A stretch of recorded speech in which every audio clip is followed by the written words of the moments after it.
Hello Dynamites, let's jump into the video that will light up your mind. Today's target is subject verb agreement. Let's master it like a pro.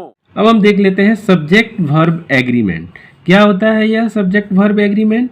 यानी verb is used according to subject, यानी subject अगर singular number का है तो verb भी singular number का use होगा। अगर सब्जेक्ट प्लूरल नंबर का है तो वर्ब भी प्लूरल नंबर का यूज होगा।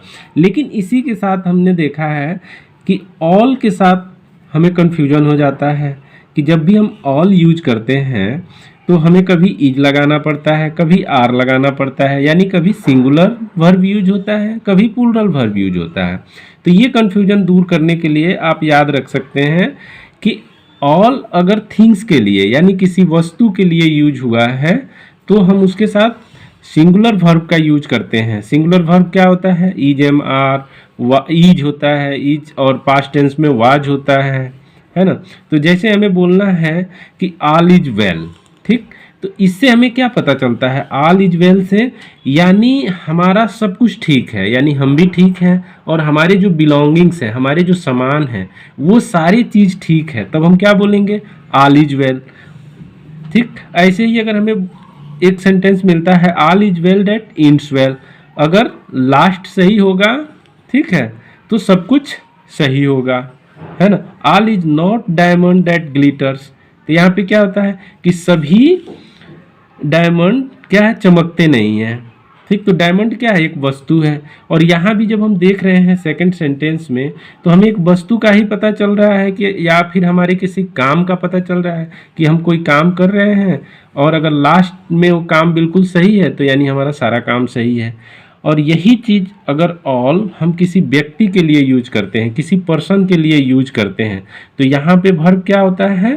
प्लूरल नंबर का वर्ब यूज होता है। जैसे ऑल आर हैप्पी, तो आप खुद सोचिए कि ऑल आर हैप्पी यानी सब खुश हैं, तो खुश तो सिर्फ व्यक्ति ही होगा। कोई सामान बोले कि खुश हो, हमारा चेयर खुश हो, हमारा टेबल खुश हो, वो तो हो नहीं सकता, तो ये पर्सन ही होगा। तो यहाँ पे ऑल आर हैप्पी, ये सही सेंटेंस है।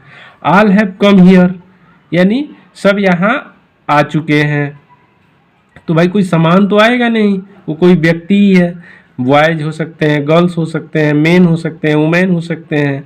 ऑल हैव गॉन, यानी सब जा चुके हैं। ठीक, तो अभी ये आप ऐसे भी याद रख सकते हैं कि I hope all you have seen the picture 3 idiots in which Aamir Khan said all is well.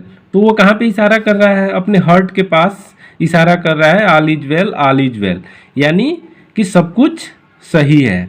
तो उससे आप कर सकते हैं थिंग्स को कंपेयर, कि थिंग्स के साथ इज और व्यक्ति के साथ, पर्सन के साथ आर, हैव, है ना। यानी सिंगुलर वर्ब यूज होगा थिंग्स के साथ अगर ऑल है तो, और प्लूरल वर्ब यूज होगा अगर हम व्यक्ति के लिए यूज कर रहे हैं।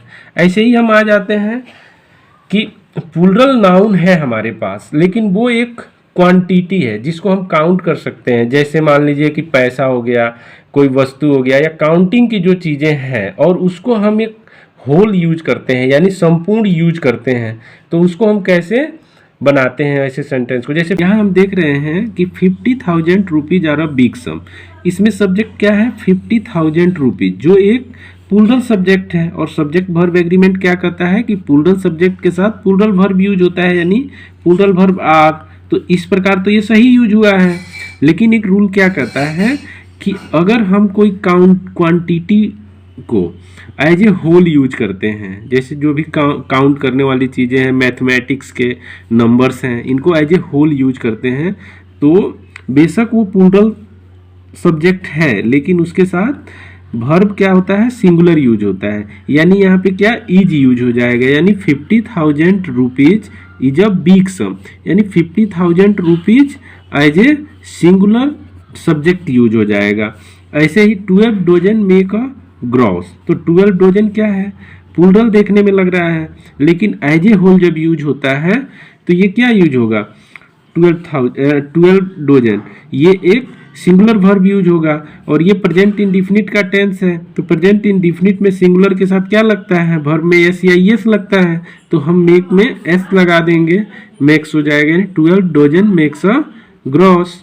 ऐसे ही 2/3 of the work have been done, यानी 2/3 ऑफ द वर्क, ये सब्जेक्ट हो गया हमारा, ये प्लूरल है, ये है हैव बीन डन, यानी ये किसका बना हुआ है, प्रेजेंट परफेक्ट का पैसिव वॉइस है। ठीक, तो पैसिव वॉइस में यहाँ पे क्या आना चाहिए, अगर एज ए होल हम इसको यूज करते हैं तो सब्जेक्ट क्या आना चाहिए, हैज बीन आना चाहिए, है ना। तो 2/3 of the work has been done, ये हमारा सही सेंटेंस हो जाएगा। ऐसे ही 5 miles are not a long distance. ठीक, तो ये भी 5 माइल्स क्या है, एक प्लूरल सब्जेक्ट है, इसके साथ आर है ना, सब्जेक्ट वर्ब एग्रीमेंट तो सही बोल रहा है, लेकिन रूल फिर क्या कहता है कि एज ए होल यूज हुआ है तो सिंगुलर काउंट होगा ये, तो यानी 5 miles is not a long distance, ये सही सेंटेंस होगा। तो आई होप आपको ये 2 पार्ट सब्जेक्ट वर्ब एग्रीमेंट का समझ में आ गया। हम आगे भी इस पे वीडियो बनाते रहेंगे।